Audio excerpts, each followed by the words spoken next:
All right. Hi, Latasha. Hi, good evening. Happy New Year, everybody. Same to you. Same to you. Thank you. I'm hoping that it will be a good one. I hear you. I hear that. Gotta be better than 2020. Anything can be better than 2020, let me tell you.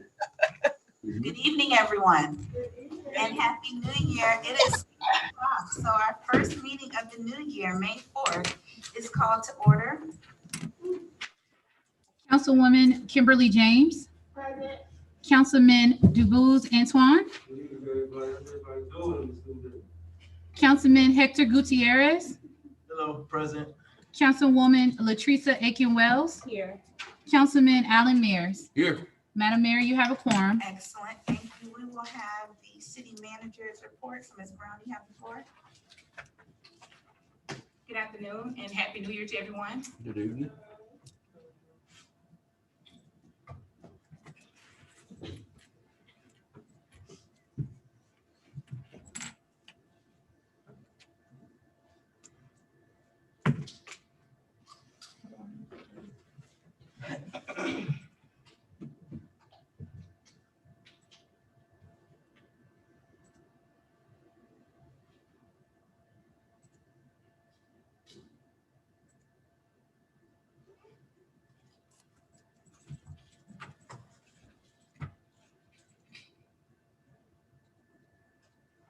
Okay, this is the city manager's report for January 4th, 2021. First, we would like to give our warmest welcome to the newest members of the City of Forest Park family. We have Fatima Fernandez in the Finance Department, Shonda Melson in the Finance Department, Brenton Lee, Yorel James, Zachary Evans, Reginald Perkins, DeAndre Robbins, all firefighter EMTs. And we have Norris Moss Jr. and Sagar Doss, and they're both police trainees. So we'd like to welcome them to our Forest Park family.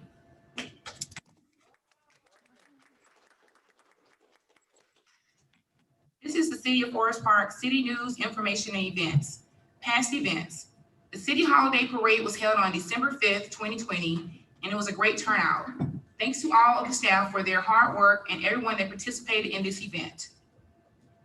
We also had an employee holiday luncheon that was held on December 14th, 2020 at the Recreation Center, and it was a very nice event as well. Everyone practiced social distancing, wore a mask, and enjoyed. And I'd like to thank the governing body members for their support during this event as well. There was an event held on December 18th called Wreaths Across Forest Park. And I will allow Mayor Butler or Councilwoman James to speak more on this event. Can y'all let the people in the waiting room in? I'm sorry. Yeah, I was gonna say the same thing. Yes, this was testing my tech. This was a great event. Ms. Adams had brought it to my attention. Wreaths Across America is something that is done every year. And so the idea came about to do Wreaths Across Forest Park. We will be able to expand it next year, but we started in the historic Black Cemetery, which is in the Library of Congress on Conley Road. And it was a great event. And I want to thank Ms. Robin Kemp because she really put together a very nice video. So if you all are familiar with the Clayton Crescent, please go out there and view the video. It's put together very nicely. I want to give special thanks to Sheriff Hill, who helped with the cleanup, and then our Public Works Department. From what I understand, later on, I thought they had the truck that was going to pick up the leaves, but they actually had to pick up all those leaves that was piled together before that event on that day. So big shout outs to Public Works for doing that. But it was an awesome event. So thank you. Well said. Thank you. On December 17th, 2020, I had the pleasure of attending the Shop with the Cop annual event. It was a great experience and the kids and their parents were so thankful. Chief Horton of the fire department was also in attendance of this wonderful event. And I have some photos to show our experience.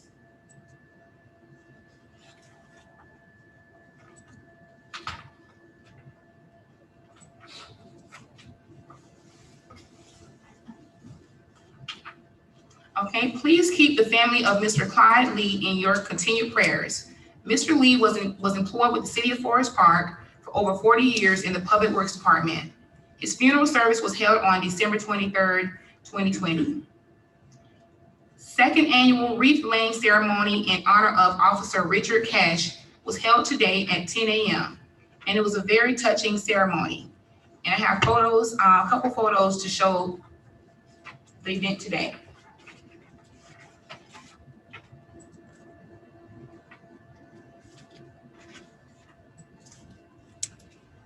Important information.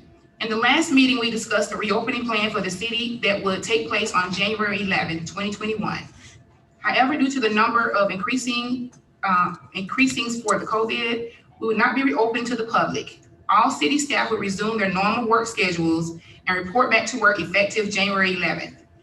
This will ensure we continue to provide quality service to all that we serve, and the Fire EMS Department will present a comprehensive pandemic plan at the first meeting in February to discuss the reopening plan further.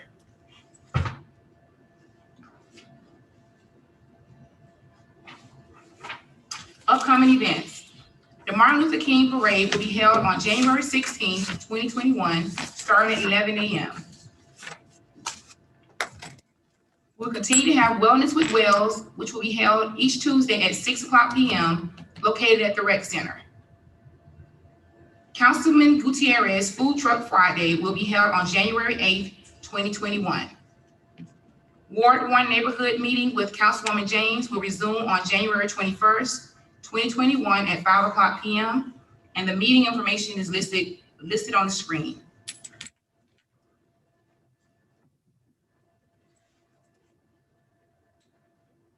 City offices will be closed on Monday, January 18th in observance of Martin Luther King Jr. Day.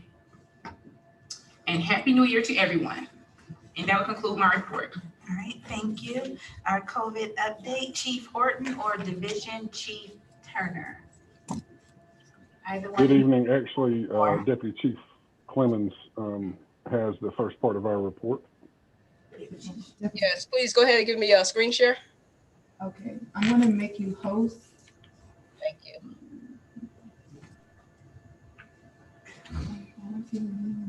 Right there. Now, can you see my my presentation? Not yet. Not yet. I just made you host.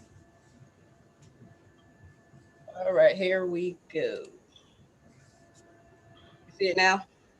Yes. All right, excellent. So Latasha Clemens, Deputy Fire Chief Operations, Madam City Manager, Council, just want to go over a brief agenda of operational items this evening. The agenda is as stated. I want to cover the NFPA Standard 1720, which is the national standard on staffing and deployment. We're going to cover the Forest Park Fire Standing Operating Guideline, which will see the unit staffing and assignment based on this particular guideline. I'll show you an actual staffing and assignment sheet that we use internal. We'll do a COVID-19 exposure update. We'll go over the vaccination list and a little bit of impact and overtime. So NFPA 1720, staffing and deployment. The fire department shall identify minimum staffing requirements to ensure that a sufficient number of members are available to operate safely and effectively.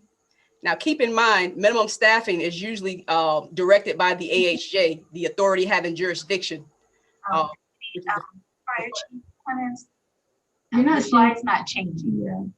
The slide is not changing? No, it's still on the first page. There you go. Do you see it now? Yeah. Okay. Keep in mind that minimum staffing is usually directed by the AHJ, the authority having jurisdiction, which is usually the fire chief or his or her designee.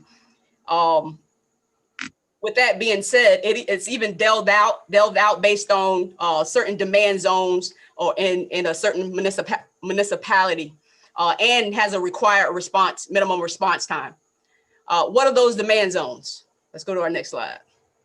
So in an urban area that's greater than 1,000 folks, the minimum staffing that's necessary to respond to a certain incident, such as residential fires, commercial fires, industrial fires, and even certain MCIs, mass casualty incidents.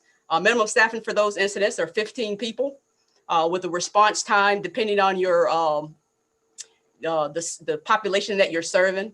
This is particularly is 9-minute response time. And so on is for your suburban areas, your rural areas, your remote areas, and your special risk areas. Again, a jurisdiction can have more than one demand zone, so keep that in mind.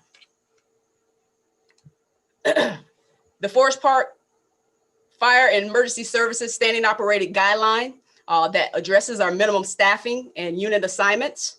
Based on a 21-person shift, 17 will be the minimum scheduled number of personnel to allot for K-days, vacations, school times, et cetera, et cetera. Now, it's our desire to have 21 persons per shift. There's 3 shifts, A, B, and C. 17, based on 21, 17 will be our minimum level of staffing. If you go below 16, that's where the overtime comes into play.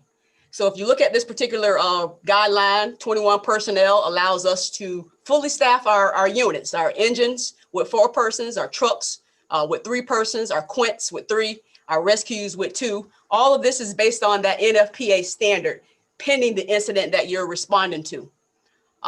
21 personnel, 20 personnel, lists the number of personnel that should be on these units as a requirement per NFPA standard. And it goes on 19, 18, 17, 16, focus on 16. If we go below 16, again, that's where overtime and callback comes into play. And we really do our best to not go below 16. However, with COVID, we've been impacted significantly. Here's an assignment staffing form that has been implemented. And here is a daily shift schedule. On this particular shift schedule, I put this one out as a highlight so that you can see there's 14 people that were assigned to this shift as of yesterday. That's way below staffing. What we had to do, we had to brown out a unit. Sometimes you even have to brown out stations pending staffing. We really try not to do this because it's, again, it's not the mission that we try to entail for the professionalism and the response of the city. But this is where we are, particularly with the impact of COVID. Any questions so far? Yes, hold on, please. Councilwoman James has a question. Yes, what do you mean when you say browned out? That means shut down a unit. Shut down. So if you go back to the schedule, if you look at, it says unit tower 1, OOS, out of service. That means we didn't have the necessary staffing to fulfill this unit. Okay, you said the staffing was because the staffing issue is because of COVID. COVID has caused a heavily impact on our response models and our staffing assignments. And we'll get to that as I move forward to the presentation, and I'm sure Division Chief Turner can add on that as well. Here's our employee illness, and I gotta compliment Division Chief Turner. He's been tracking this daily. I think every minute I'm seeing an email and an update about employee illnesses and things of that nature. So if you look at this particular chart, I intentionally negated the employees' names for HIPAA reasons, but there were 56 folks overall that had some type of exposure. Whether they had symptoms or no symptoms, they were exposed. If you look at the column that says onset, there's a date when that onset took place. When they were exposed, there were some unknowns, and then there are some dates alone in the exposed area. In the gray, you had 18 personnel that completed their quarantine and isolation per the chart. In the blue, there's 15 blue that are working quarantine, and 13 in the gray that are they're isolated at home. So again, COVID has really been impacting our rank and file, which has again implemented our staffing assignments per shift. Let me go back. Any questions so far on the employee illness? Yeah, I have a question. Real quick, so what happens when an employee just gets sent home, I guess, with COVID? What are the protocols, and I guess, are we compensating the employee? Well, Would you like for me to take I'm that? gonna let Chief Turner add on that. So the normal process, excuse me, is that if the employee either becomes sick at work or calls in sick, they are set up for testing. We have the testing location on Forest Parkway at 685 Forest Parkway at the Health District Annex. They are sent there for rapid testing. If they test positive, then they are sent home for a minimum of 10 days per CDC guidance, resolution or at least improvement of their symptoms. If they're running a fever, that they have no fever for a minimum of 24 hours before they're allowed to return. If their initial rapid test is a negative, then we are requiring that they seek out additional medical evaluation at either their primary care physician or an urgent care center to determine what it is they're sick with, and to make a determination if it is safe for them to return to work with whatever illness that is, because we also don't want to introduce other illnesses, just like we don't want to introduce COVID into the workplace. So that's kind of the short version. And once they meet all of those guidelines, whether they're positive or they're negative on that initial test, then they're allowed to return to work, either in that typically in that 10-day time period for the positives. We have of these 10 that are currently sick and within the fire department, we do one who I spoke with this evening, who is going to be seeking additional medical care at his local hospital because his condition is not improving, and we had originally anticipated his return this weekend. So there is that potential of extended time. As far as the time goes, up until December 31st at midnight, we were paying employees, we were compensating employees by the city provided personal health leave and the federal COVID leave, up to a total of 160 hours. Both of those expired January 1, midnight. So all of these individuals since midnight on the 1st have had to be charged their own personal sick time to date. So that's how that's being handled since the start of the new year.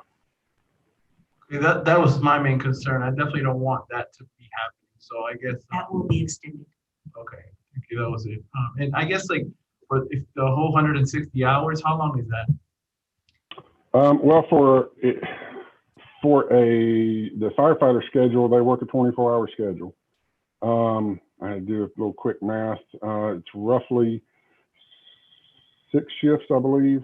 4 weeks. Which, when you work that out, it is about 18 days. So they should have sufficient time. We only ran into one problem early on, or actually our very first case, when we were requiring 2 negative tests before return, and the employee had difficulty getting negative tests, and it was about the same time that we were finding out through CDC, through other World Health information, that these individuals likely will test positive once they get better into months after the resolution of their symptoms. So it was at that point around June, I believe it was, first part of June, when we changed our strategy of return to work from a test-based strategy to the symptom-based strategy, of course, supported by CDC guidance. Thank you. Thank you, Chief Turner. Again, all this information is for informational purposes only. Chief and staff are working tirelessly to increase our tools so that our members are being safe. And we're working with staff to look at our staffing assignments and things of that nature. So informational purposes only. Here's our employee vaccination list. We've had a total of 8 members that agreed to be vaccinated. These vaccinations will take place on shift. There's one person that is on leave, so that person will be vaccinated off shift. What does all this boils down to? Estimated overtime costs. From December 2nd through January 1st, we just did a rough analysis, cost analysis on staffing based on what you need in any given shift assignment day, from your low cost from $525 all the way down to $20,000 total to January 1st, mid $700 all the way down to $26,000. Again, this is a rough cost analysis. Anytime you call back overtime when you're trying to staff your units. So with that being said, before I pass it over to Chief Turner, on behalf of the Fire Chief Don Horton and the members of the Forest Park Fire Rescue, we continue to extend excellent emergency response and customer service to the community of Forest Parks and the members of the Forest Park Fire Department. Even with that, our members are continuing to provide the best customer service through the community. Thank you. Chief Turner. Thank you. Deputy Chief Horton has Is there something. another question? Question on the floor? I have a question. Chief Clemens, I'm sorry, how are you? I'm doing well. Doing well. Good. Happy New Year to you. I have a quick question about, are you all, I know in the police department, they have what they call Operation Inside Out.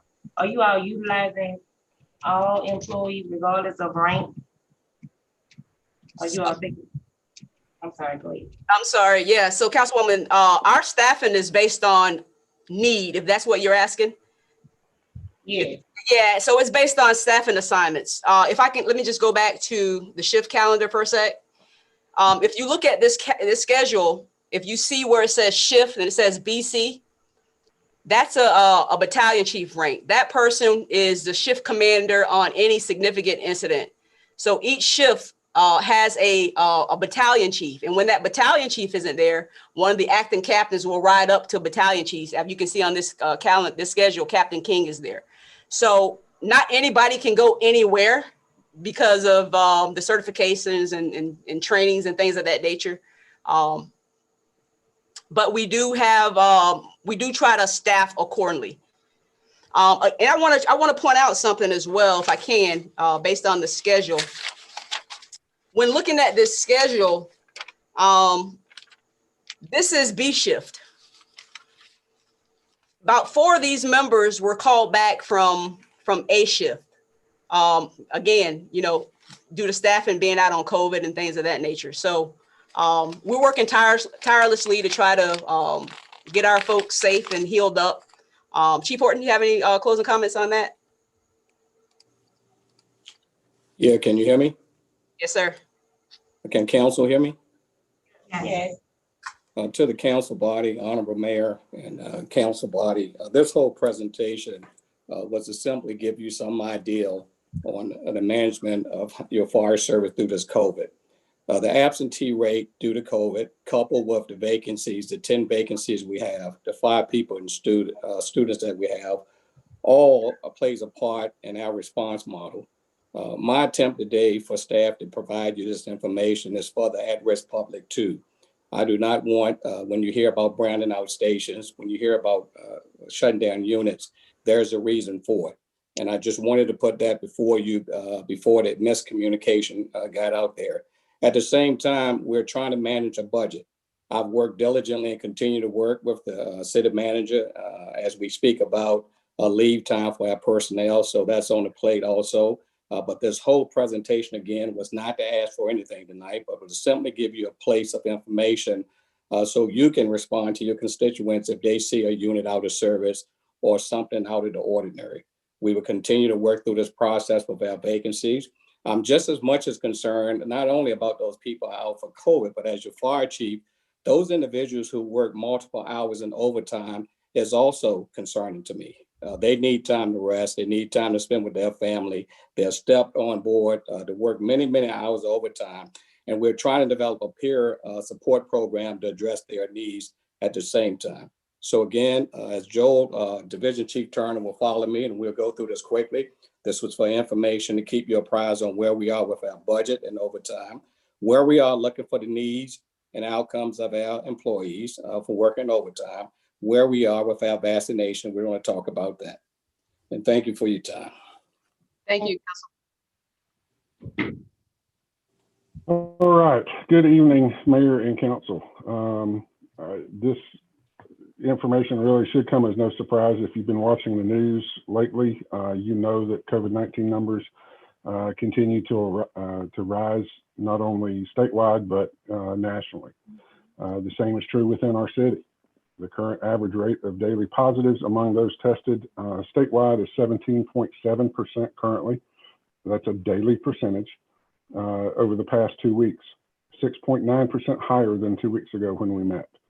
As of today, January 4th, Clayton County's average rate of daily positives is 18.7%, slightly higher than the state, 5.9% higher than a couple of weeks ago, and still higher than the state's 2 week average.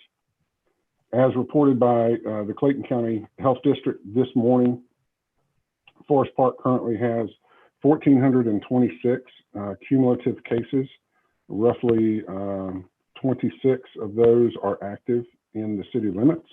That gives us, or that puts us about 9.6% of the county cases in the 30297 zip code. Now, that still is a big number, but that is actually a reduction of approximately 1% since 2 weeks ago, just in the city, as far as the number of cases to the total number in the county. We are still more than ever encouraging everyone to follow good personal hygiene practices, washing their hands frequently, using hand sanitizer, maintaining physical distancing, and use of masks, even in situations where they are able to distance. If you've not already gotten a flu shot, now is the time to do it. Don't wait. Some authorities feel the minimum time between vaccinations of the flu and the COVID is a minimum of 3 to 4 weeks. And we want to make sure that those that want it, that need it, get it in time so as not to delay their second vaccination. This will help in reducing other respiratory illnesses and infections as the weather turns colder. And the vaccination is, as I've said before, covered by most major insurance providers through most pharmacies and professional medical providers. The COVID vaccines are here. You've seen the short list that we have within the fire department of those who have already agreed to participate. I am one of those. I'm scheduled for Friday this week. These vaccinations have been designed to not only trigger the body's own immune response to develop antibodies, but also to aid in making the virus less effective and potentially ineffective once it enters the body. Last Tuesday, some of our fire department responders began receiving the Pfizer vaccine. This was through a cooperative effort of your fire department, local EMA, Clayton County District Health, Clayton County Fire and Emergency Services, and the Clayton County EMA, as well as Southern Regional Medical Center. Our law enforcement partners will also begin receiving their vaccines through the same pathway within the next few weeks. And our medical director, Dr. James Augustine, is also helping to lead the way by receiving his own vaccine earlier today. Public vaccination planning is also underway, and we anticipate being able to institute plans in the next few months that are being developed through a cooperative effort between Forest Park Fire, the Rec and Leisure Department, and Clayton County Health District. These plans will include currently a walkthrough and drive-through capabilities for dispensing the vaccines to the public, Specific details of these points of distribution will be released later when appropriate to do so. The city as a whole and the fire department continues to take necessary precautions to protect employees from contracting the virus by workplace transmission. The fire department has developed and all city departments have implemented a sick or exposed employee flow chart. In brief, this flow chart will help department heads determine the proper course of action for their employees who may become sick or experience an exposure to someone who is sick while at work. The flow chart accounts for necessary testing at appropriate intervals and provides guidance on how long employees must remain out of work and when they may return.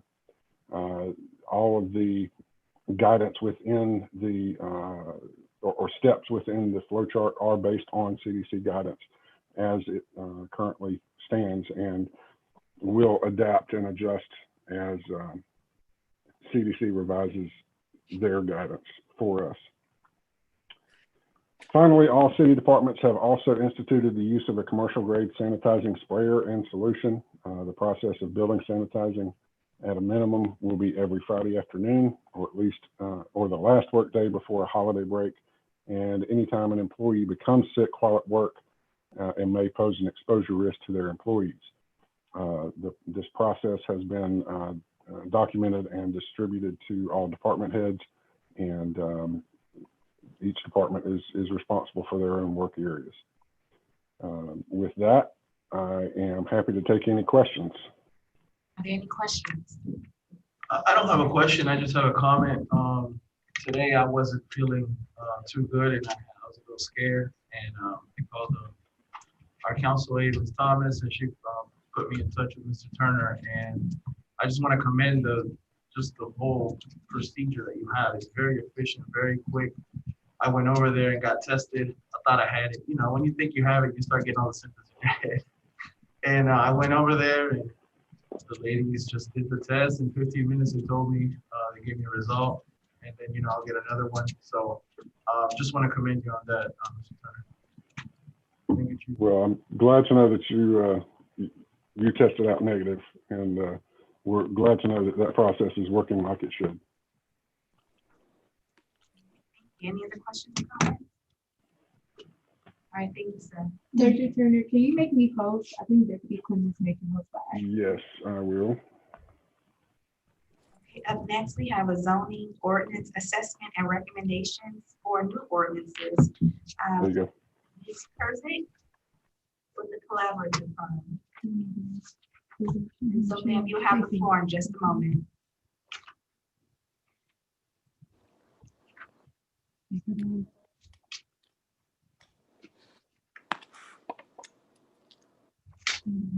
Good evening, everyone, and thank you for having us here tonight. My name is Casey Kurzik. I am the project manager for the zoning ordinance update process that you are currently underway, and I am joined with us tonight by Mr. Michael Hightower. He should be on here. Maybe he wants to say something. Hello, good afternoon, Mayor and Council, and thank you, Casey and Mr. Shelby. Again, thank you as Planning Director. Casey and I are glad to join the meeting this evening, and we're excited about this project. And of course, we've been working with Mr. James Shelby, who I know just a little bit, I think, from some prior days. But Mayor and Council, thank you, and Madam City Manager. We look forward to the presentation and the rest of the year. So, Casey, thank you. Thank you. So I am going to go ahead and share my screen and we can start.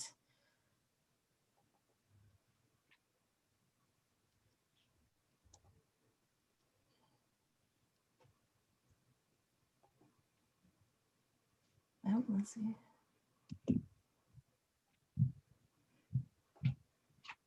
Oh. So we're going to go over a lot of things tonight, but I am going to kind of keep it very straightforward and to the point because we have some exciting news in the end when it comes to public participation. So as all of you know, we spent the initial time interviewing each one of you and the appointed staff members in the city and other key users in that ordinance right now. And the same trend emerged for the overall goals and visions for the project. So I really want to share them with you because we were really able to define them, and this will kind of set our path as we move forward.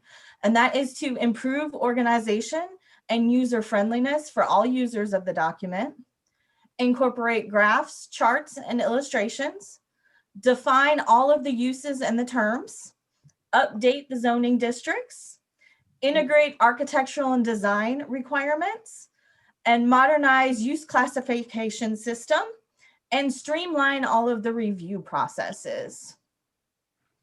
So when we started this venture, let me move this over so I can read it. We went back and we dove through all of the adopted documents that are in the city. And one of the most comprehensive one is your comprehensive plan. This was just updated 2 years ago in 2018. And we pulled a lot of information out of it, which will actually help us guide us through this process. And we did find some challenges that the comprehensive plan did note. And that is that there is an aging population within the city. So we need to make sure that we create options that are better connected for the amenities that residents may need, whether it's shopping or healthcare or just access to parks and libraries and things of that nature. We also learned that you did identify that there are some encroaching land uses. So you have industrial and commercial uses, specifically up near the airport, that do provide, That's one more concern tonight. Richard Engel, thank you. Also breaking the that do provide economic development and jobs, but kind of hinder the high quality of life for residents who live in that area. We also know that your housing is an asset because you have neighborhoods that are fully functional and a housing stock that's primarily single family. But much of it is aging and in need of repairs. We also learned that you have absentee landlords and Hold on, please. identified. Walkability throughout the entire city. So we do know that you're bisected by two state highways, road. So we want to make sure that everywhere there are connected pedestrian facilities, such as sidewalks, parks, trails, and greenways. Employee may have been the source of the Host, can you mute everybody? I don't know who that is. transport bodies ahead of what nurses like Anna Reese fear will Can you be mute? the deadliest surge. Can you make me back close so I could try to mute? Do you know how to mute everyone? I think you need to mute Diane Lewis. If you go to participants, you'll see who doesn't have the little mic in red. Now here is confrontational protest of those who refuse to wear masks. Nationwide, more than 350,000 Americans have lost their lives to COVID. The 10th state to lose at least. Hey, Casey, see if you can Yeah, I'm not sure how to do that. mute Diane Lewis. Okay, she stopped. Okay. Thank you. I'm so sorry. I couldn't get there fast enough. So you also have a lot of strengths that have been identified throughout your community process. Let's see, I'm trying to get everyone in. And those are your strong regional locations. So of course you're near the world's busiest airport, which is a significant economic driver. You do have affordable neighborhoods and active civic spaces like the library. Your local restaurants and Star Park are always named the best in the metropolitan area. And jobs, luckily you have more jobs than you have residents. And then of course, future transit options with MARTA.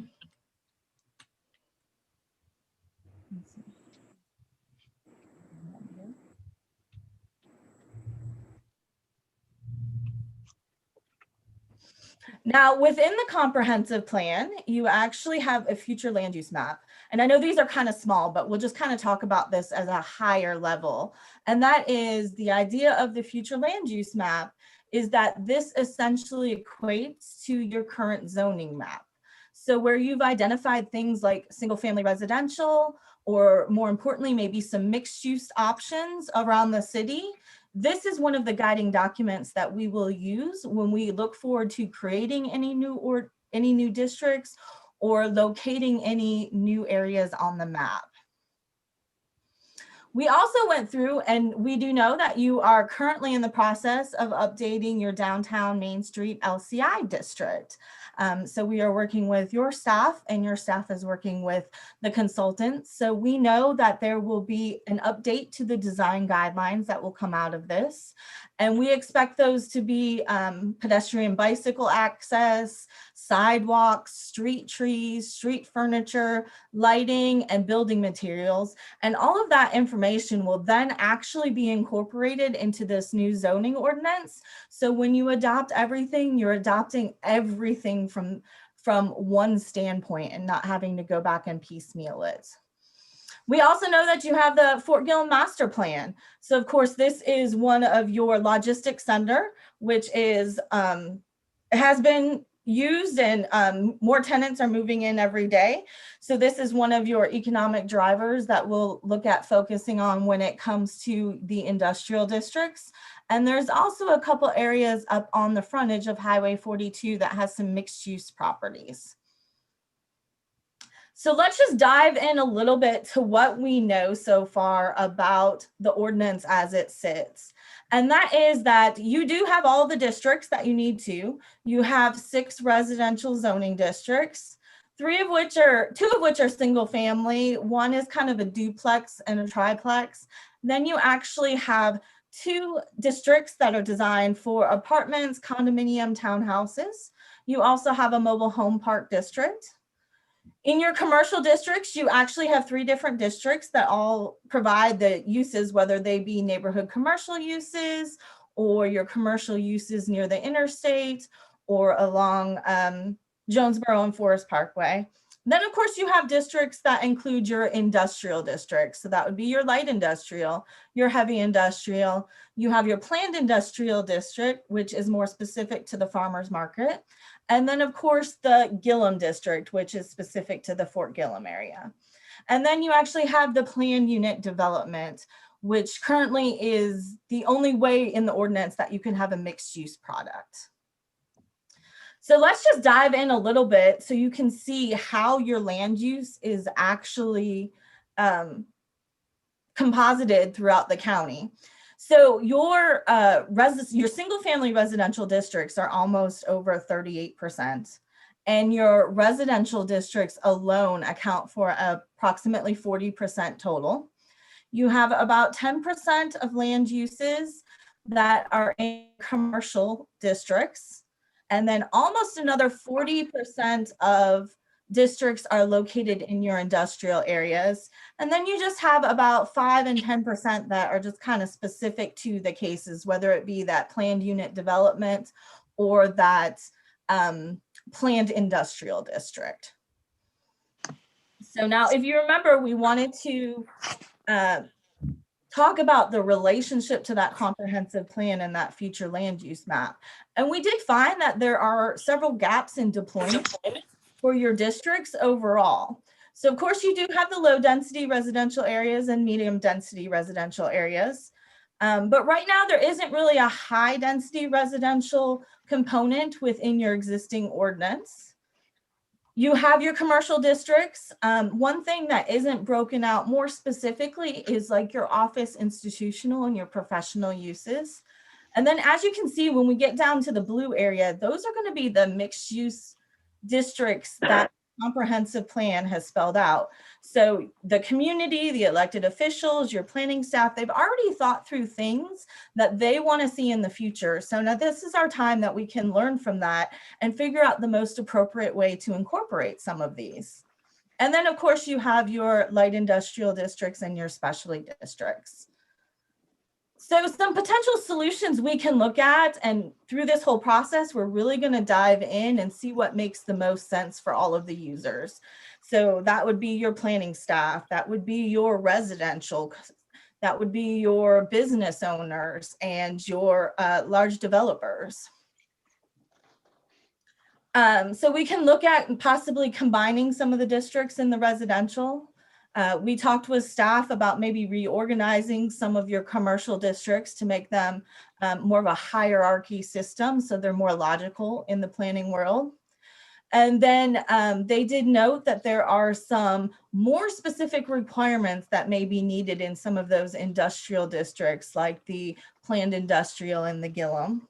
And I know even speaking with You all as the elected officials and staff and everyone who uses it, everyone kind of knows that there's another use that we really need to look at that's probably going to be maybe a mixed use or a specialty, maybe more of like an entertainment or a destination district, making sure that we can actually find new locations and new ventures for people to come in and enjoy.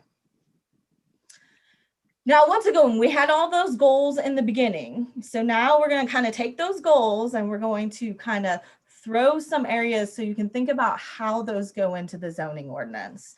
And once again, that's improving the organization and the user friendliness. What we've heard from everyone is that there is no clear path. If I want to know if my use is permitted in a district, I tend to have to go back and forth between different areas in the code. So one of the things is just to improve that organization and making sure that all of the information is really in one location. So if you're trying to find a use, you will know exactly what districts it's allowed in.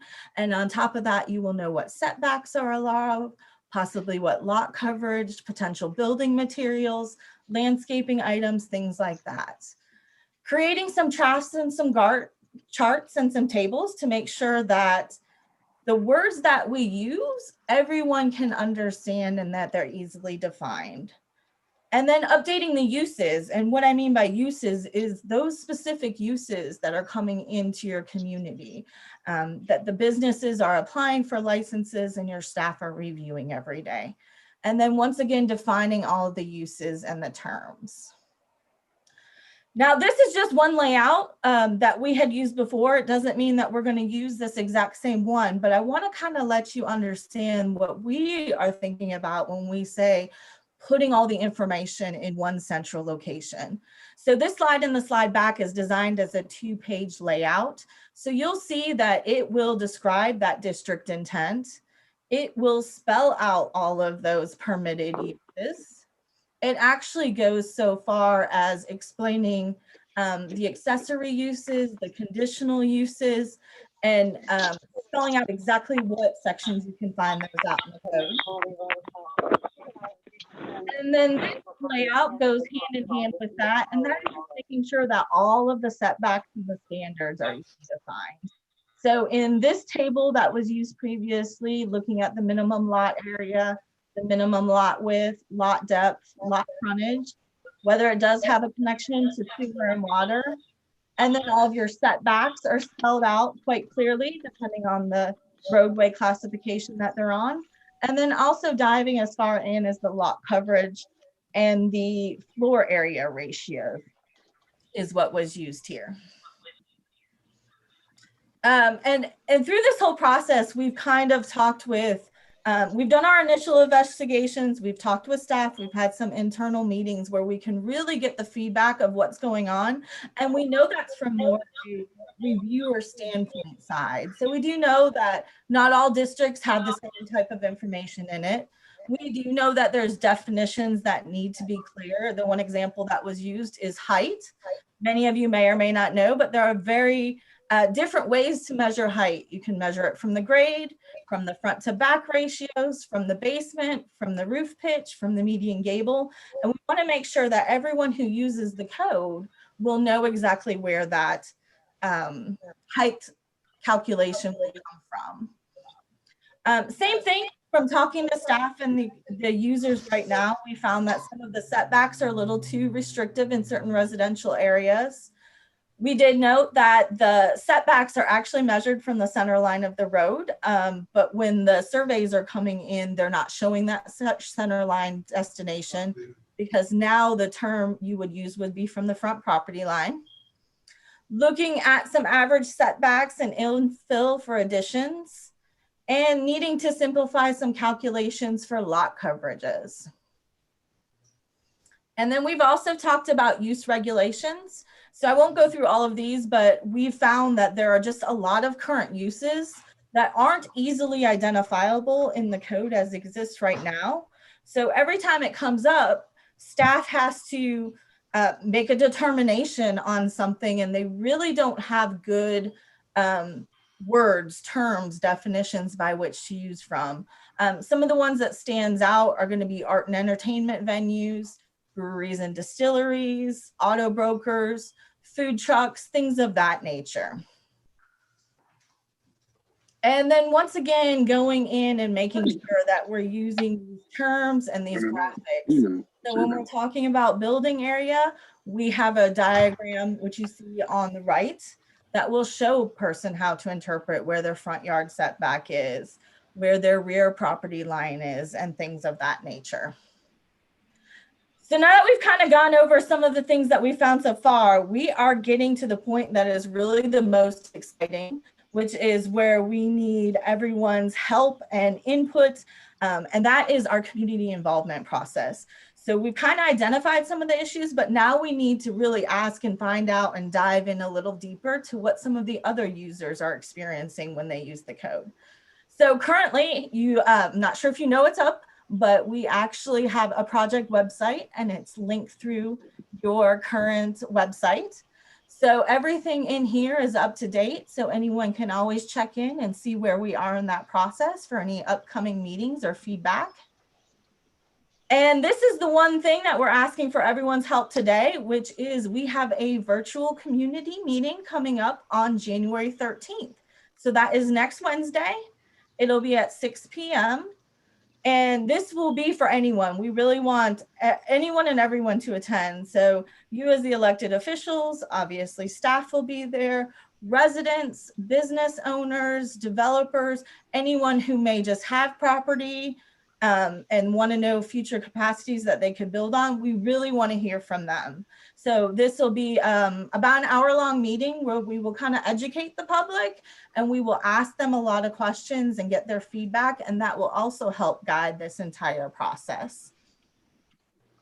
And then finally, we actually have a zoning ordinance survey, which is already live and linked in.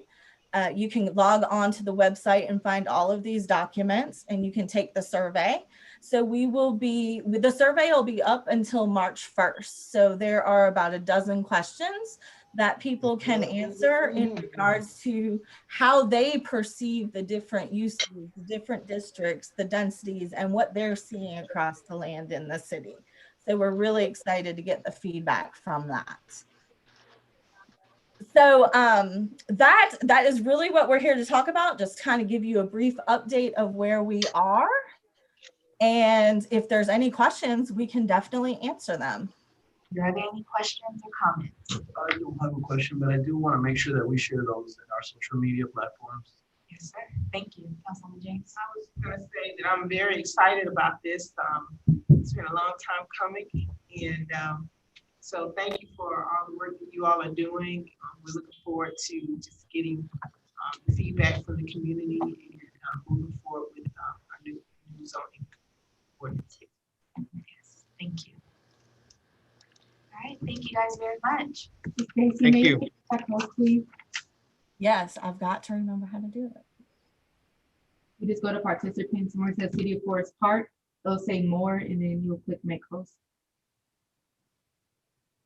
I don't see that. Oh my gosh. Okay, 1 second.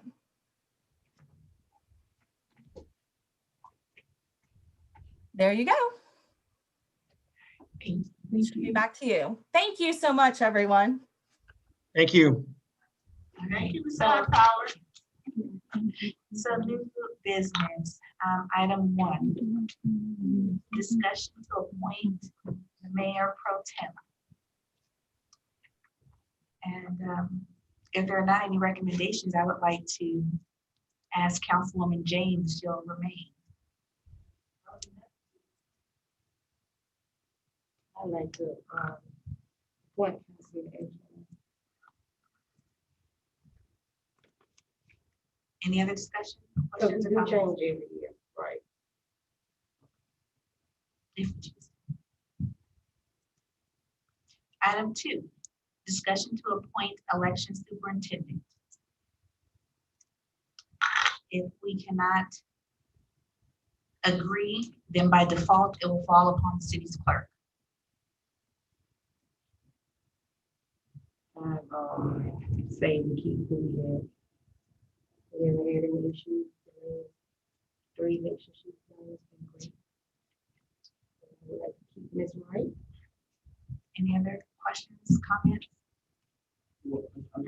just why is this here? Maybe if you could explain why. Well, I didn't put it on here, but I know this has come up in our retreats. But we kept who we had in place. And so now it's time to appoint someone else or to make an appointment.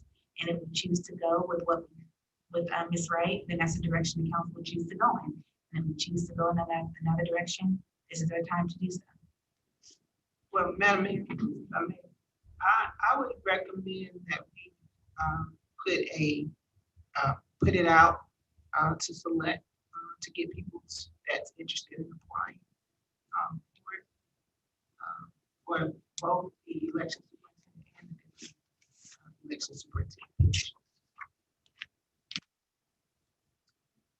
My question is like, why? It was under phone, because I do remember some complaints, but it was from candidates who didn't win, so I know that's naturally at times, kind of like what our president's doing now, complaining who didn't win, but I'm just curious. Well, Do we just like to rotate? No, I would actually prefer to discuss it in an executive session if we have to make that discussion. Because it is regarding like a. Mike, is there something that we have to discuss in executive session? Can You're not required to, but this is typically something that you would discuss in executive session. My apologies. Item 3, discussion to appoint deputy election superintendent. I think whoever the election superintendent is should be involved in that process because y'all did that with the last election and it was chaos. Just giving somebody to work with that wasn't qualified to do so. Made everybody else's job easier. So I think once the election superintendent is appointed, they should have a say in who that person is. Not just us.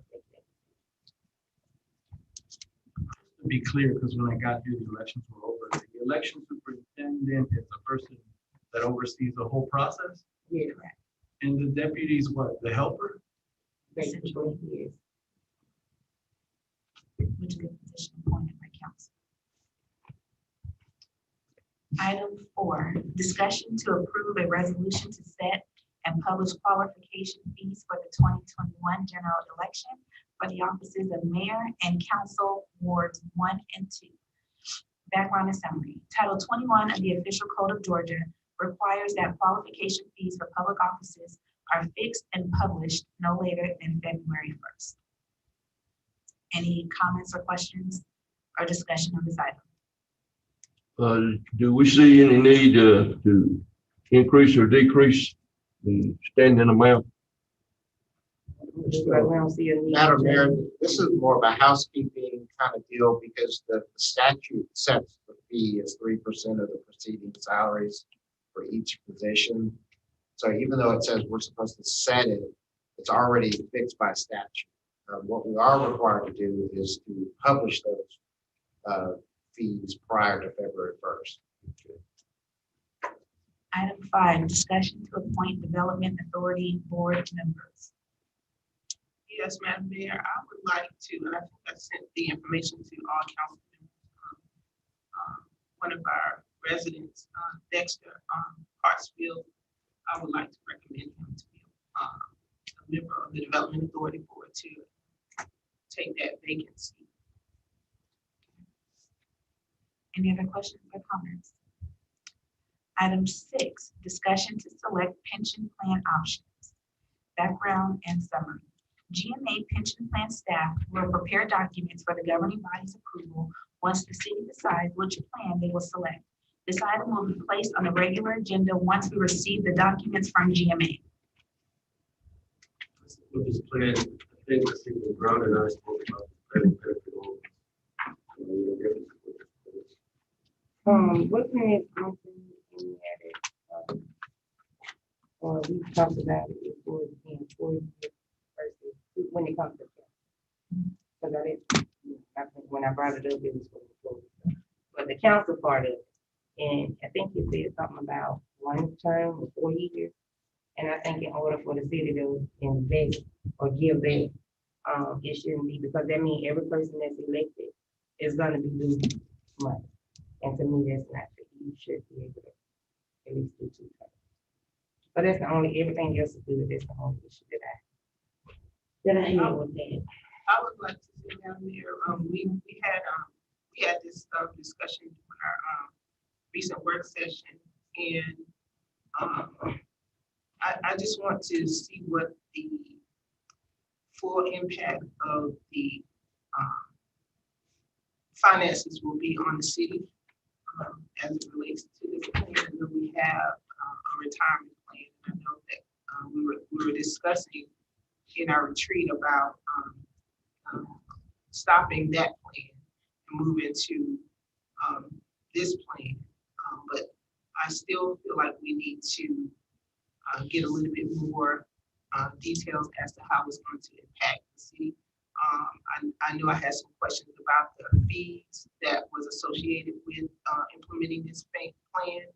And I also did speak with Ms. Brown regarding the amount that was selected. It was just a number that was kind of like pulled out of the air by a former city manager to get information on, I think, 1.5% and 2.5% were just two numbers that was just kind of said, well, find out about this and find out about this. And so I really would want to make sure, because this is a long-time commitment, a long-term commitment for the city as it relates to pension. I'm not saying that I'm not for a pension. I just want to make sure that we are going to be able to sustain the long-term commitment that we're making. And then the research that I've done prior to the special call meeting that we had, some cities had a pension plan that they did not continue with. They actually, ended it. Other cities have a pension plan, but it has some employee contributions that have to be made towards that pension plan. So with these two proposals that we have, this is a fully 100% city contributed plan. So I just want to make sure that is the right decision. And so I would still would like to get a little bit more research on this, and I would like to table it and we set up subsequent meetings to discuss how this is going to affect the city financially. I wasn't here at the retreat when that was discussed, but wasn't there someone here from the GMA that presented and answered those questions that she asked? Yes, we had a representative from the GMA. Her name is Michelle, and she gave us information as far as, and I have a copy of it, the different fees and what Councilwoman James is referring to. In order for them to do for the actuary, they had to have a percentage in order to compare. So it was 1.5% and 2.5% is what they compare as far as giving us our estimate of how much it would cost the city. And each time they do estimate, she said that it will cost a $2,500 fee. So that is the reason why they had to spread so wide. And the bottom line fee for the lowest one was like $512,663. The cost to the contributions for the city. If we were to go back and do the 1%, which is another, I guess like another, for them to do another analysis, that would cost them $2,500 to go back and try, see how much it would cost for 1% multiplier. I checked with Patrice Minor, which is with Empire, who we have today, and she said the amount that the city contributes as a total is $368,002.66 in our retirement plan currently. So we were to replace that and use the 1.5% multiplier, then it will be an increase. But I'm not sure how much it would be if you did the 1% multiplier. It may just wash out. And then also the estimated rate of return, I believe, is 7.25%. So at any time, if the stock market falls below that, then the city would have to make up the difference. That's also something that we will need to consider. But this is also something that they had across the state in a lot of other cities and municipalities. And I know that, you know, bringing it up, talking just in conversation with our police chief, he was just mentioning how at times, you know, also recruiting becomes hard because other cities have, you know, more benefits. And a pension plan is a stable benefit that is going to be provided for our employees. So I'm in support of the pension plan. The presentation was very good and efficient. I was scared at first because I was confused with all the numbers, but when GMA assured and showed us and mentioned to us how like all these cities and municipalities had it, and that if and when the gentleman that was talking brought up the fact what the mayor just mentioned, that if the stock market drops or the rates drop, the GMA mentioned that it had only happened, I think it was like to one city, or they brought it up and it seemed like basically nobody has ever had to stop this or back up from it. And I don't know, I just think it's beneficial. These are the people that make our city run, and I know that we are looking at it, but 1.5%, it's not, you know, if we were to go with that one, you know, it's 1.5% per year. So just doing the math, I guess like what 20 years is 1.5 times 20. You're making a point. I think second grader. It's worth the investment. I mean, man, I'm shocked you even bought the stock market thing on because I mean, we don't control the stock market. The stock market goes up and down whatever they choose, but we're talking about our employees. So we're gonna base what we have no control of to help our employees. I mean, the bottom line is I wasn't there for the presentation, but hearing, you know, the details that I heard of it, you know, we're talking about investing in our employees. Right there, you should think and stop. Okay. So yeah, I did the math. So it'd be 30%. It'd be 30% of their salary, and that's at 1.5, the lowest one that we have right now. At 1.5, they would get, with 20 years of service, they would get 30% of their salary. Whatever. Yeah, and we have employees that have been working for this city 30 plus years, and don't want to leave because the city doesn't offer them a plan. So I agree with Councilman Antoine. I don't even see why it's something to debate about when we're investing in the people that make our city move. You know, so I'm 100% for it. This is something that I, myself, and Councilman brought up a year or two ago. So thank you, Ms. Brown, for jumping on it, getting the information that we've been trying to get forever. Because again, this is an investment with our employees, and it's well worth it.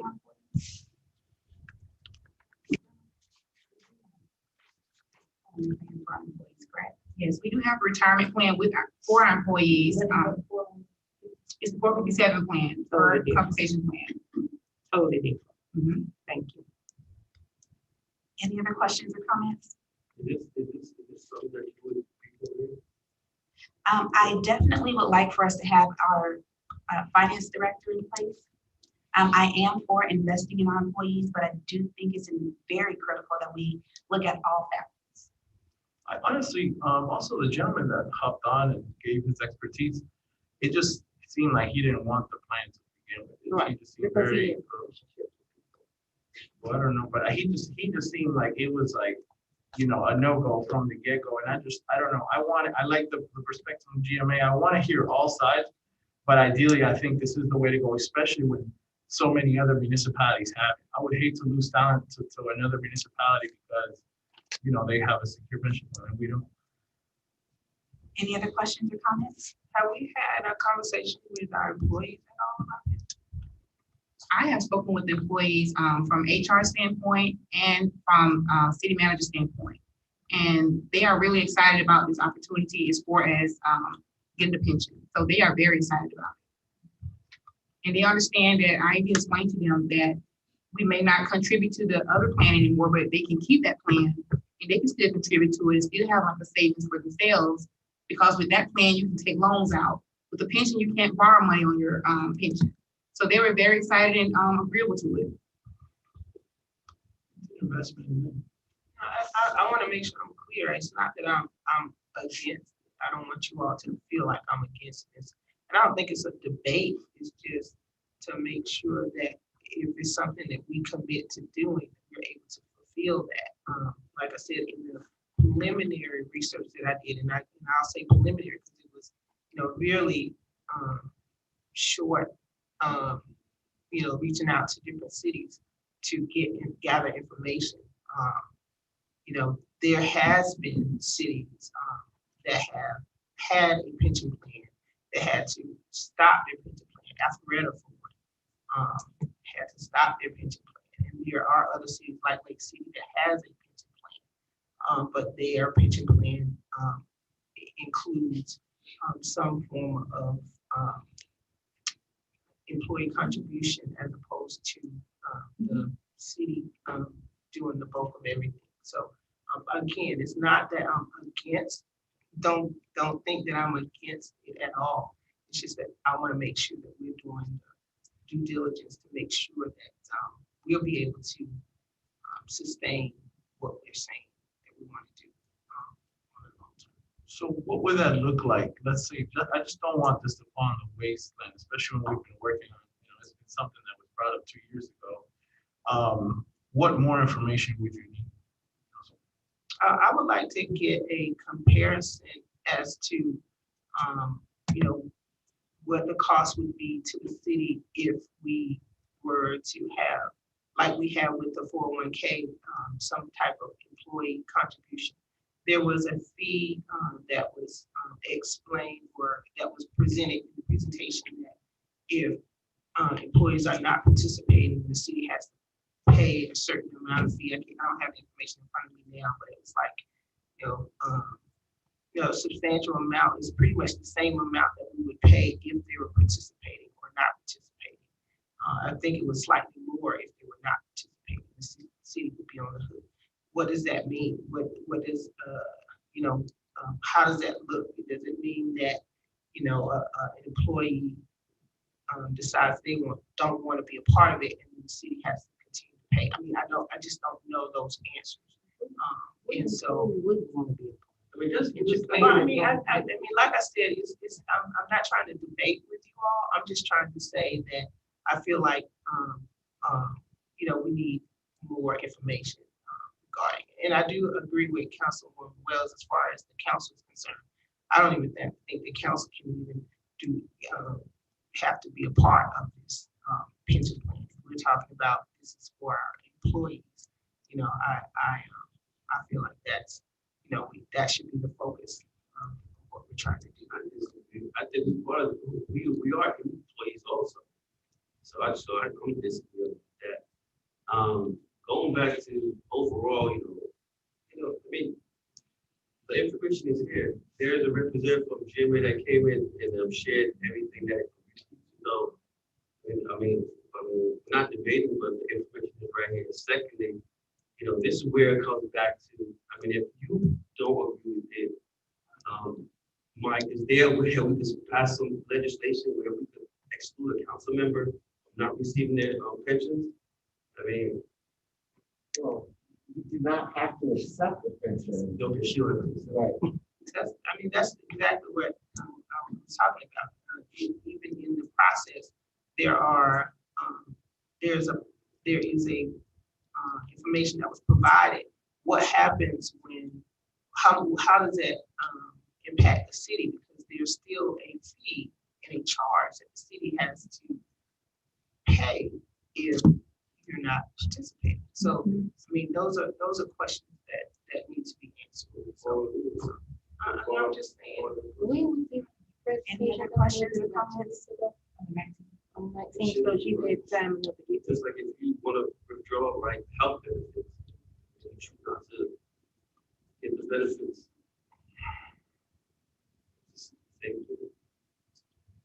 But again, just get yourself out there. Think about the employees that want this, been here for years, and here we are trying to make a decision on their behalf. And this is a no-brainer right here. Any other questions or comments? Item 7, discussion. Madam Mayor, I don't know where the council is going to go on this, but during the regular session, the staff will need to get some instruction if we decide to have this go forward so that we can get the GMA staff to prepare the documents. Because right now, we have two options, but we don't know what to communicate to.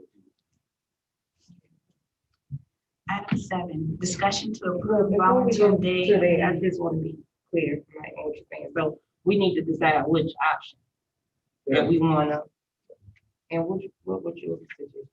Option. Okay, so that'll be my recommendation once we get. I'm sure. What is 1.5? Yes. Which one did you choose, Ms. Brown? Option 1. Okay.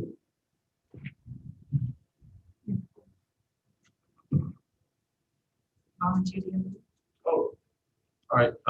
Thank you, Mayor. It's proposed that a paid day off for employees be offered once a year so that they may volunteer for philanthropic or charitable causes. Yeah, so ideally, to be honest with you, I know that other companies do more days, but it was suggested by our city attorney that we start slow and, just see what this would look like and see what the level of involvement would be from our staff and what, what we can make happen. So when I did, we did the cemetery cleanup, one of the first cemetery, well, not like one of the first ones last year. Cintas came out there and they have a program where they basically fund a day of work for their employees to go and volunteer anywhere. So, in a way for us to just further that involvement and that commitment to our community, I want to have our city employees to be able to volunteer somewhere in the city and us, pay for that day. So I guess my only stipulation would be that it ideally would be in Forest Park somewhere. That's Is that possible, like to put stipulation on it, to say it has to be done in Forest Park? Okay. Any other questions or comments? What about if they choose to volunteer somewhere else, like overseas? Would it be considered volunteering or would it be? It's one day, so yeah, unless they be expensive. Any other questions or comments? Item 8, discussion to adopt ordinance 2021-01, the temporary loans, authorizing the temporary loans by the city of Forest Park under the Constitution of the state of Georgia, Article 9, Section 5, Paragraph 5. Background and summary. The ordinance is presented in January each year to allow the city to acquire temporary loans with specific banks during the calendar year. Any loan, if needed, would be to pay operating expenses of the city and would be subject to a limit. Questions or comments on this? Yeah, when I was reading it, the word trust was misspelled. The tree used in the bottom. I don't know. It's a section under section 1. It's a typo. I don't know. It's no longer SunTrust Bank. It's Trius Bank. Oh, that's what they're called? Yeah, that's the name of that. Oh, wow. Okay, thank you, ma'am. Madam Mayor, may I make a suggestion on discussion number 7, please? Yes. All right. I took this with a better idea. Instead of the 1 day volunteering, that the employees could set up a certain amount of days that they do volunteer to add up, so they can be able to volunteer for a mission trip outside of the city, kind of like a bank, like a food bank, but what is it called, where you add up all your Volunteer hours? your volunteer hours, and then you get a certain amount. So that would encourage employees to want to do a volunteer day instead of just 1 day, because they know that. Well, I wanted like 3 days, to be honest with you, but a year, but to be honest, Mike mentioned the cost that it would come to the city, and just since it's like an initiative maybe that we can add them later. So I don't know. It's up to the council. I don't mind. I like the idea because in essence, it's staying here in our community. I mean, we're investing more time from our employees, but it's up to y'all. I'm down for more than And 1 maybe day. this might cost the city a lot because, and then we could just add, instead of each day, you just choose one day to volunteer, and the city will pay for that, but every extra day will just go towards volunteering, but will add up towards your volunteering needs sort of account. And the amount that you get from that account, certain percentage of your account, you're eligible to go volunteer on a mission trip. I lost you, my brother. I'm so Okay, so in other words, okay, we have that one day volunteer day, right? Okay, so depending how we vote, that city will pay for that one day to on volunteer for one day. But then you have certain employees that believe in volunteering, that they don't have to get paid to volunteer, and volunteering to them is second nature, where they would want to go and feed the homeless, not just on Thanksgiving, right? 365 days. So they want to get extra volunteer days on whatever it is. If it's going to the homeless shelter, if it's going down walking, doing the walk, whatever opportunities that they do, they'll submit their paperwork and say, hey, I'm going to go volunteer on this day to add on to their volunteers hours, separate from this ordinance, that they will gain enough volunteer hours, and then whatever we set for that hours or amount of days, that they will be eligible to go on a mission trip to to do more work. Are you suggesting the city pay for the mission trips? Yeah, later on. I mean, if you bring it up more like formal and I can understand it better, down to listen to it, but I don't know. I think if they want to volunteer like outside of the paid day, I just don't know how this relates to this, or how we would incorporate it into this. Okay, we know we have sister cities. Yeah. Sister cities is we agreed to go to Ghana, Haiti, and another country. Okay, depending on the amount of hours that they volunteer, they'll be able to set up a bank account on how many hours that they. So tracking the hours, you want like maybe like recognize whoever does the most get up. Since we have the initiative already to come and volunteer. I mean, that's just good because I know with the sister city after this COVID is that we would partner up with public works or planning and zoning to come to me by there to implement certain policies and ordinance.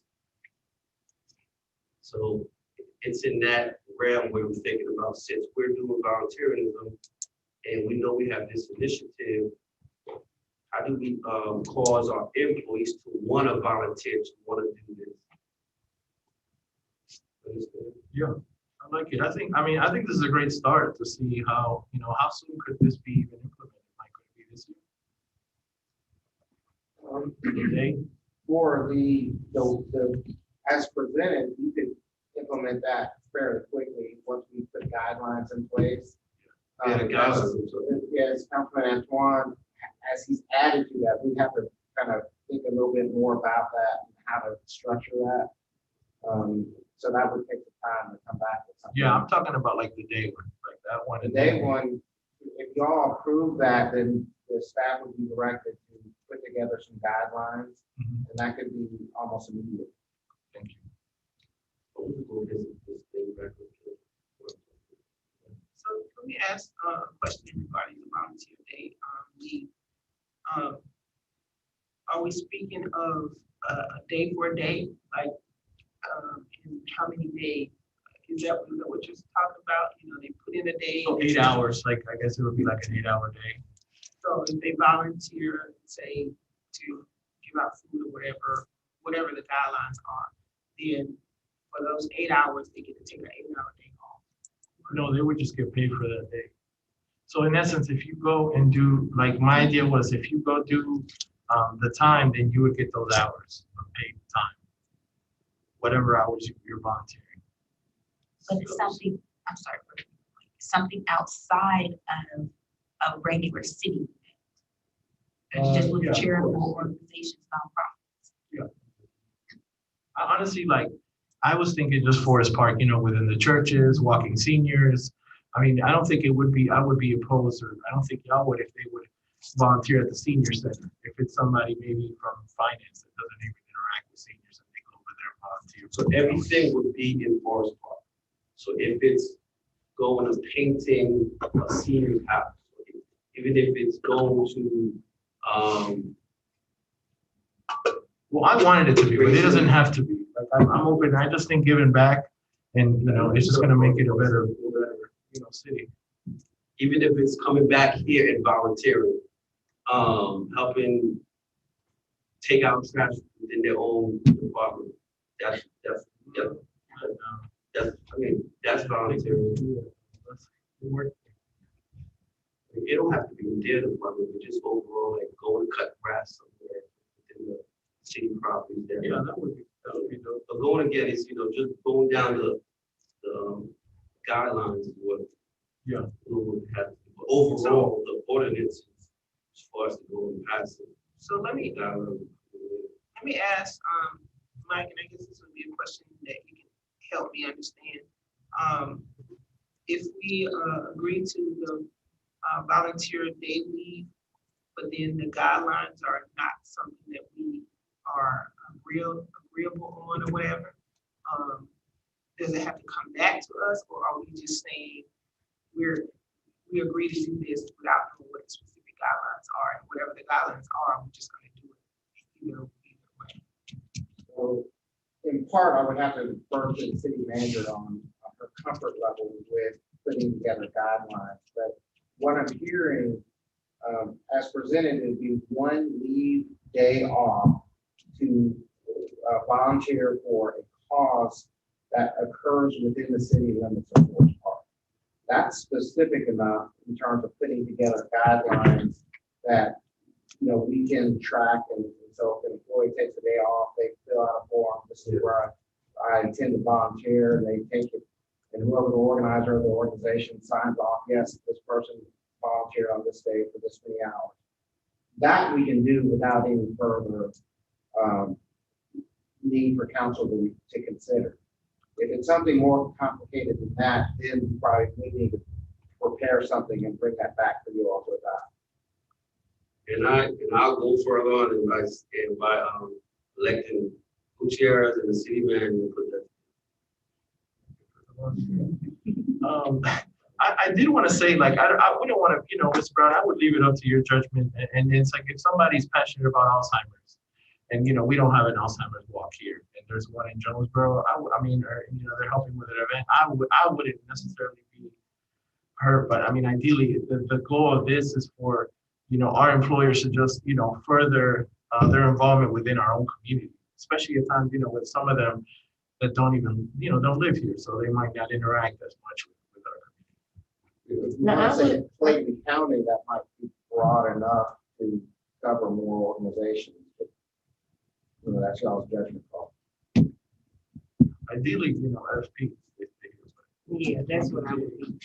I would be okay with it if it's in Forest Park. Okay. I think we need to somebody draw that up in its simplest form, and let everybody get on the same page with it and then agree on it. It's not a bad idea, but we've got 2 or 3 variables.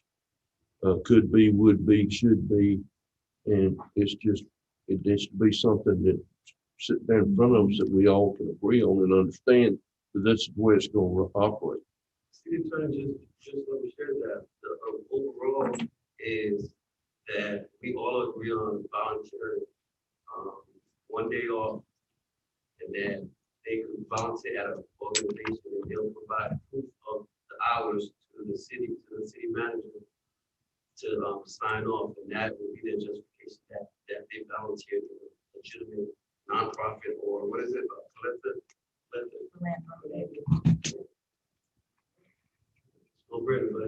Madam Mayor, I mean, if it helps, we can prepare something and bring it back to your very next meeting. If that helps answer any questions, and that way you'll see a concrete proposal. But it's y'all's call how you want to direct us. Okay, Madam Mayor, I would say I'm okay with it. It's just I want to make sure that we are clear on what some of the guidelines are. And I would say would have to be pre-approved by the city manager before, before, it's done. Okay, so are we all saying just let the city manager just go on and approve since she knows all the details of what the employee should be doing and should not be doing? Is that what we're saying? So it doesn't have to go back to the council, right? Yeah, so I would say, it's, well, I'm gonna take it back a step further and say, maybe the director of the department and then go to the city manager. If it's an employee of a particular department, then they would take it to their director, and the director would take it to the city manager to pre-approve prior to. I think that would be the best way. Yeah. Right. And we do have executive session. So is there a motion to recess the work session and enter into executive session for personnel, litigation, real estate, and legal matters? What about number 8? Oh, we have discussion. Well, there's no question here. You want back to numbers 7. Madam Mayor, are we gonna go into executive session prior to the start of the council meeting? Yes. Okay. All right, is there a second? That was Councilman Gutierrez. All in favor? Opposed? Thank you.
All right, thank you, guys.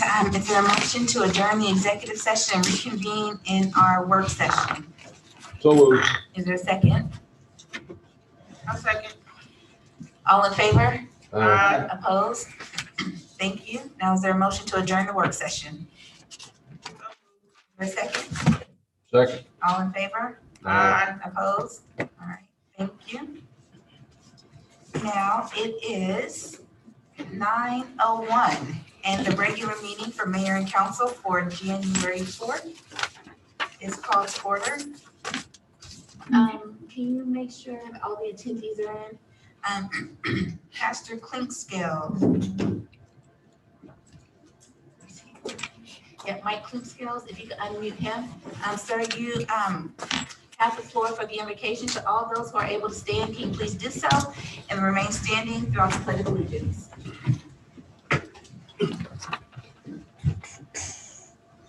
Amen. Can you hear me? Yes. Amen. So Father, we thank you for this new year. Lord, we thank you for the mayor and council. We thank you for the leadership, Lord God, of each one.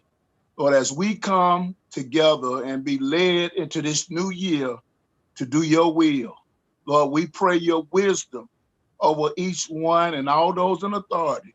We pray your wisdom, your understanding, your revelational knowledge, Lord God, to fulfill, Lord, the mission and the purpose that you have called us all to.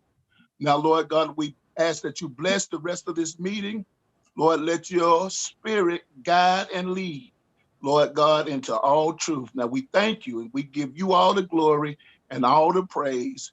In Jesus' name we pray, and bless this year in Jesus' name. Amen. I pledge allegiance to the flag of the United States of America, to the republic in which is stand, one nation, under God, indivisible, and for all. Oh. Steve, roll call, please. Councilwoman Kimberly James. Present. Councilman Dubas Antoine. Taboo's Antoine. Good evening, everybody. How's everybody doing today? Councilman Hector Gutierrez. Good evening, everybody present. Councilwoman Latresa Aiken-Wells. Here. Councilman Alan Mears. Here. Madam Mayor, you have a quorum. Thank you. All right, now has everyone had the opportunity to review the minutes from December 7th and December 16th? And if so, are there any changes to be recommended? Yes, Madam Mayor. On page 14 and 15 of the regular session for December 7th. The word dumb, I think, should be dumb. It's in all caps. That's just a misspelling. And then on page 15, I actually voted no on that particular motion. Are there any other changes to be recommended? If none, is there a motion to group said minutes together and approve with the recommended changes? So moved. That was Councilwoman James. Is there a second? Second. That was Councilman Mears. Any discussion? All right, we'll do a roll call. Councilwoman James? Yes. Councilman Antoine? Yes. Councilman Gutierrez? Yes. Councilwoman Wells? And Councilman Mears. Thank you. Item 1, approval to appoint a mayor pro tem. Is there a motion on this item? I make the motion, we appoint Dave Bruce Antoine. Is there a second? Second. Any further discussion? We'll do a roll call vote. Councilwoman James? Yes. Councilman Antoine? Yes. Councilman Gutierrez? Yes. Councilwoman Wells? Yes. And Councilman Mears is unavailable at the moment. Item 2, approval to appoint the election superintendent. Is there a motion on this item? So what happened with the last one? Okay, I just know she said he was on the way. Okay. Can you repeat the? Yeah, that's the one we have. Or number 2, yeah. No, I was asking for a motion on the election superintendent. I make a motion, we keep Lois Wright as the election superintendent. Second. Any further discussion? Councilwoman James? No. Councilman Antoine? Yes. Councilman Gutierrez? Yes. Councilwoman Wells? Yes. Councilman Mears? No. All right, thank you. Approval to appoint the deputy election superintendent. Is there a motion on this item? I make a motion that we wait and let whoever the superintendent is, have a say in who's gonna work.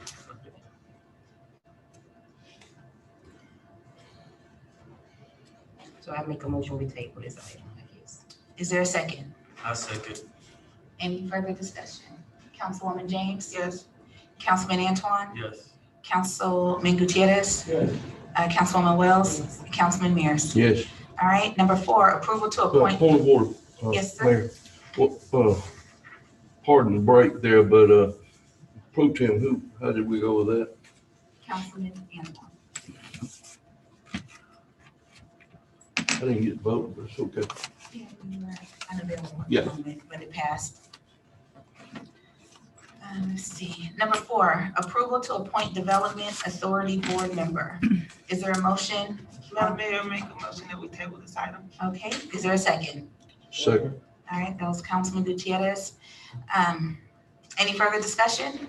Councilwoman James? Yes. Councilman Antoine? Yes. Councilman Gutierrez? Yes. Councilwoman Wells? Yes. And Councilman Mears? No. All right, that passed.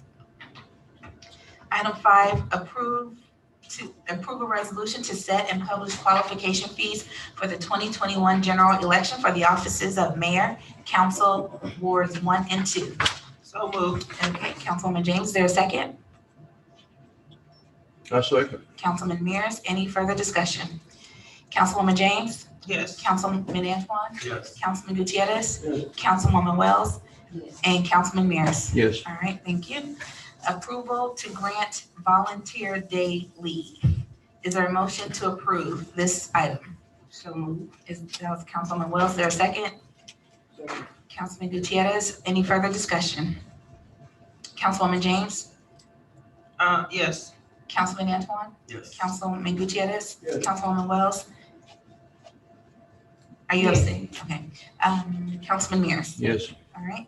Item 7, approval to adopt ordinance 2021-01, the temporary loans, authorizing the temporary loans by the city of Forest Park under the Constitution of the State of Georgia, Article 9, Section 5, Paragraph 5. Is there a motion to approve this ordinance? So moved. Okay, Councilman Mears, is there a second? Second. Councilwoman Wells, any further discussion? Councilwoman James? Yes. Councilman Antoine? Yes. Councilman Gutierrez? Yes. Councilwoman Wells? Yes. And Councilman Mears? Yes. All right, was there any public comments? No, ma'am, there Mayor, wasn't. I wanted to make an amendment to the agenda And what would you like to add? to add a 2% raise for the mayor pro tem. In the absence of, Are you serious? Or are you joking? Can't do that. You would have to advertise that, 3 times consecutively, and then it wouldn't take effect until after the election. so I take it away. Is there a motion to adjourn? Oh, closing. Hold on one second. We didn't bring up the pension? Oh, yeah. It was on for discussion. Okay, but can't we vote on it? Did you skip it? No, it's not So- on the regular agenda. Based on the discussion, we're going to send the DMA is going to prepare the documents at option 1, and then that will come back before you all. So we move. Okay. Closing comments. Councilwoman James? Thank everybody for staying with us, and I want to wish everyone a very happy new year. Looking forward to 2021, and that's it. Thank you. Thank you, Councilman Antoine. Yes, happy New Year to everybody. Yesterday, was Pete's birthday. Right?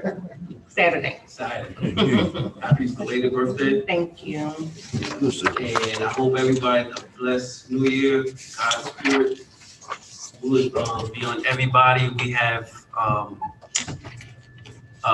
new initiative that's about to start happening. We have a pantry that Councilman Hector is spearheading with the mayor for Paseda Church, where anybody that is in need of food, there will be food provided. All the guidelines and the details would be going, but it's not where you need ID and all the qualifications to get food. It's gonna be city operated. I think if you just live in the city, you'll be able to get food, but it's something that we're working on right now. So that's we all know this economy, people are hurting for food and finances right now. Just know that us here in the mayor and council, we hear you, and we have your best interest is to serve you. Thank you, and go out and vote tomorrow. Yes, thank you. Councilman Gutierrez. Yes, everybody, thank you for tuning in. I know it's a long meeting, but you know, we're hard at work here for y'all. I wanna shout out all our employees. I got the opportunity to attend one of our employees' funeral, and I spoke to his wife. Even though it was a little late, I got her before she left, and it just put a lot of things into perspective. I'm just very grateful for our employees and for everything that they do, and just grateful for everybody. Today I tested for COVID. I was a little scared in the morning, and I tested negative. So get tested if you're not feeling the right way, and stay safe. Just real quick, this Friday we will be having our Food Truck Friday event. Everything is social distance outside. And the tables are out there. Come out and enjoy some food from different vendors. Also on the 12th, like Councilman Antoine mentioned, we are opening up a pantry in collaboration with the church. The city's not going to be running it at all. We are donating the actual storage for the pantry, but the church has agreed to open it up to any citizen of the city. So like Councilman Antoine said, this is just a small thing that we can do, but the church has agreed to open it up and manage it. So I know they'll be accepting donations that they can keep there. I know they have a refrigerator. So that'll happen on the 12th at 4. So if you can come out and, just meet up with some local religious leaders. So we talked to the father, and he's very excited about this. And hopefully, this is one of many more initiatives that we can do in collaboration with our local religious groups and local groups here in our city that are here to better our people, because that's what it's about. So thank you to all our employees again. Stay safe. I don't know if y'all saw, but Georgia beat Cincinnati. So we are the Peach Bowl champions. And with that being said, just God bless everybody. Please stay safe. There's still a pandemic going on. And for all the youngins going back to school, be safe at school also, and have fun. Just like to thank everyone for tuning in to our council meeting. Hope everyone has a blessed and prosperous new year. Again, Wellness with Wells every Tuesday from 6 to 7 at the gym, and it's actually working because I didn't start keeping track of my weight until after.